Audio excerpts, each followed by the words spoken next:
मैं अभिषेक वर्मा अपने YouTube channel पर आप सभी का स्वागत करता हूं।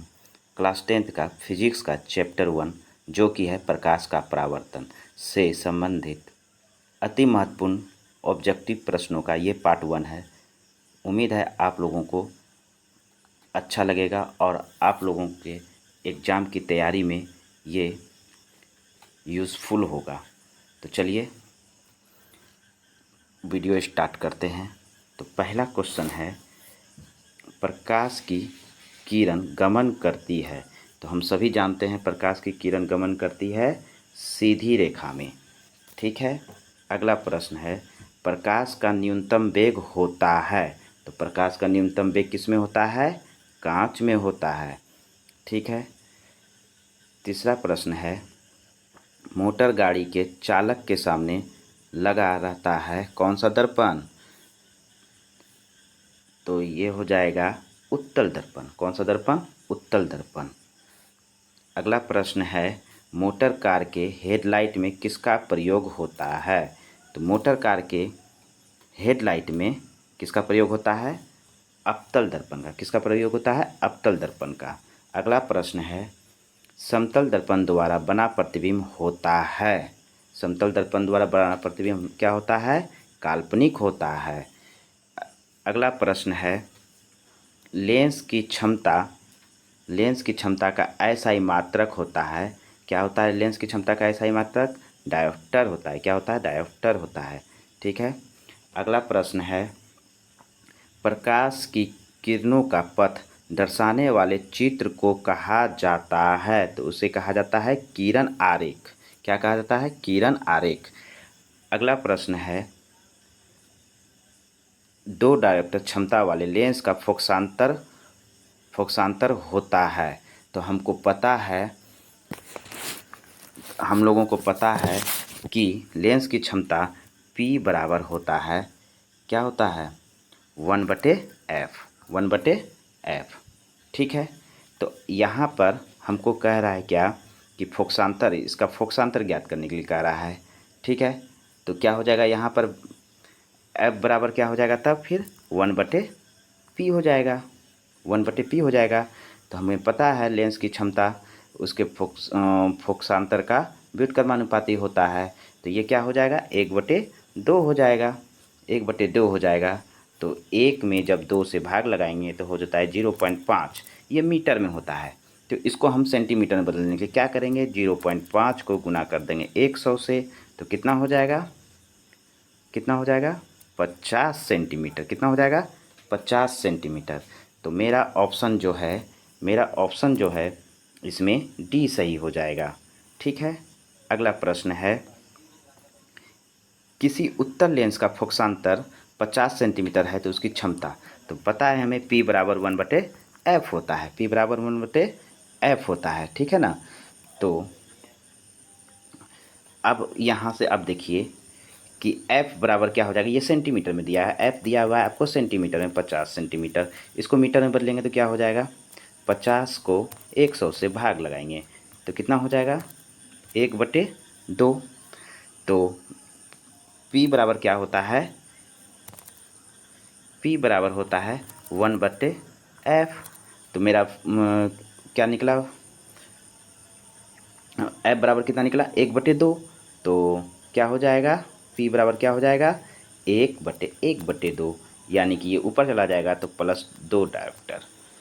तो अपना ऑप्शन कौन सा सही हो जाएगा? अपना ऑप्शन हो जाएगा सही। अपना ऑप्शन डी नंबर सही हो जाएगा, +2 डायोप्टर। ठीक है। अगला प्रश्न है, प्रकाश के किरणों के समूह को क्या कहते हैं? प्रकाश के किरणों के समूह को कहते हैं किरणपुंज। क्या कहते हैं? किरणपुंज। ठीक है। उत्तल लेंस की क्षमता होती है धनात्मक। उत्तल लेंस की क्षमता क्या होती है? धनात्मक। अगला प्रश्न है, अवतल लेंस की क्षमता होती है। तो अवतल लेंस की क्षमता क्या होती है? ऋणात्मक। क्या होती है? ऋणात्मक। ठीक है। अगला प्रश्न है, उत्तल लेंस को कहते हैं। तो उत्तल लेंस को कहते हैं अभिसारी लेंस। क्या कौन सा लेंस कहते हैं? अभिसारी लेंस, तो ए नंबर सही हो जाएगा। अवतल लेंस को क्या कहते हैं? अपसारी लेंस, तो सी नंबर सही हो जाएगा। ठीक है, अगला प्रश्न, निम्न में से कौन सा पदार्थ लेंस बनाने के लिए प्रयुक्त नहीं किया जा सकता? तो लेंस बनाने के लिए मिट्टी का प्रयोग नहीं किया जा सकता। ठीक है, अगला प्रश्न है, किसी दर्पण से हमेशा वस्तु से छोटा प्रतिबिंब बनता है यानी प्राप्त होता है, तो वह दर्पण है। कौन सा दर्पण है? तो वो उत्तल दर्पण है। कौन सा दर्पण है? उत्तल दर्पण है। अगला प्रश्न है, किस दर्पण से वस्तु का बड़ा प्रतिबिंब बनता है? तो हम सभी को पता है अवतल दर्पण का प्रयोग दाढ़ी बनाने के लिए किया जाता है, तो इसमें बड़ा प्रतिबिंब बनेगा। ठीक है, अगला प्रश्न है, प्रकाश के परावर्तन के कितने नियम हैं? तो हम लोगों को सभी को पता है कि प्रकाश के परावर्तन के 2 नियम हैं। अगला प्रश्न है, जब प्रकाश की किरण हवा से कांच में प्रवेश करती है तो वह मुड़ जाती है। तो मुड़ जाती है किधर? किधर मुड़ेगी वो? अभिलंब के निकट। किधर मुड़ेगी? अभिलंब के निकट। अगला प्रश्न है, फोटोग्राफी कैमरा का अभिदृश्यक होता है। फोटोग्राफी कैमरा का अभिदृश्यक क्या होता है? उत्तल लेंस होता है। क्या होता है? उत्तल लेंस। ठीक है, अगला प्रश्न है, साइड मिरर के रूप में प्रयुक्त होता है। साइड मिरर के रूप में उत्तल दर्पण का प्रयोग होता है। साइड मिरर के रूप में, गाड़ी के साइड मिरर के रूप में उत्तल दर्पण का प्रयोग होता है। ठीक है, अगला प्रश्न है, एक अवतल दर्पण की फोकस दूरी 10 सेंटीमीटर है तो उसकी वक्रता त्रिज्या होगी। हमको पता है एफ बराबर क्या होता है? एफ बराबर r/2 होता है ना। तो हमको क्या दिया हुआ है? फोकस दूरी दिया हुआ है 10, तो ये इधर आके गुना हो जाएगा बराबर r, तो r बराबर कितना निकल गया? 20 सेंटीमीटर। तो अपना सही हो जाएगा बी नंबर, सही हो जाएगा। 22 का बी हो जाएगा 20 सेंटीमीटर। ठीक है, अगला प्रश्न, निर्गत किरण एवं अभिलंब के बीच के कोण को कहते हैं? क्या कहते हैं? निर्गत कोण। क्या कहते हैं? निर्गत कोण। अगला प्रश्न है, सरल सूक्ष्मदर्शी में किसका उपयोग होता है? तो सरल सूक्ष्मदर्शी में किसका उपयोग होता है? उत्तल लेंस का। किसका उपयोग होता है? उत्तल लेंस का। ठीक है, अगला प्रश्न है, किस लेंस के द्वारा सिर्फ काल्पनिक प्रतिबिंब बनता है?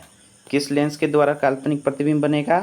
तो अवतल लेंस के द्वारा काल्पनिक प्रतिबिंब बनता है। ठीक है, अगला प्रश्न है, प्रकाश के नियम से निर्धारित होता है। क्या निर्धारित होता है? परावर्तन कोण बराबर अपवर्तन कोण। ऑप्शन बी सही हो जाएगा। अगला प्रश्न है, काल्पनिक प्रतिबिंब होता है। काल्पनिक प्रतिबिंब कैसा होता है? सीधा होता है। काल्पनिक प्रतिबिंब कैसा होता है? सीधा होता है। लेंस में मुख्य फोकस की संख्या कितनी होती है? लेंस में मुख्य फोकस की संख्या होती है 2। कितनी होती है? 2। अगला प्रश्न है, दाढ़ी बनाने में कौन सा दर्पण का प्रयोग किया जाता है? दाढ़ी बनाने हम सभी जानते हैं अवतल दर्पण का प्रयोग किया जाता है। प्रकाश के अपवर्तन के कितने नियम हैं? अगला प्रश्न है, प्रकाश के अपवर्तन के कितने नियम हैं? तो प्रकाश के अपवर्तन के भी 2 नियम हैं। ठीक है, किसी माध्यम के अपवर्तनांक का मान होता है। क्या होता है किसी माध्यम के अपवर्तनांक का मान? sin I/sin r। ठीक है, अगला प्रश्न है, एक उत्तल लेंस होता है। एक उत्तल लेंस कैसा होता है? एक उत्तल लेंस किनारों की अपेक्षा बीच में मोटा होता है। किनारों की अपेक्षा बीच में मोटा होता है। उत्तल लेंस कैसा होता है? किनारों की अपेक्षा बीच में मोटा होता है। ठीक है, अगला प्रश्न है, अवतल लेंस का आवर्धन m बराबर होता है। अवतल लेंस का आवर्धन m बराबर होता है v/u। ठीक है, अगला प्रश्न है, गोलीय दर्पण में फोकसांतर एवं वक्रता त्रिज्या के बीच संबंध है। क्या संबंध है गोलीय दर्पण में? r बराबर 2f। r बराबर 2f, क्योंकि f बराबर r/2 होता है। Question number option number C पे दिया हुआ है F बराबर 2/R, ये तो गलत हो गया। तो क्या हो जाएगा, R बराबर 2F। आखिरी क्वेश्चन है, उत्तर लेंस में बना प्रतिबिंब होता है, उत्तर लेंस में बना प्रतिबिंब वास्तविक और उल्टा होता है। धन्यवाद।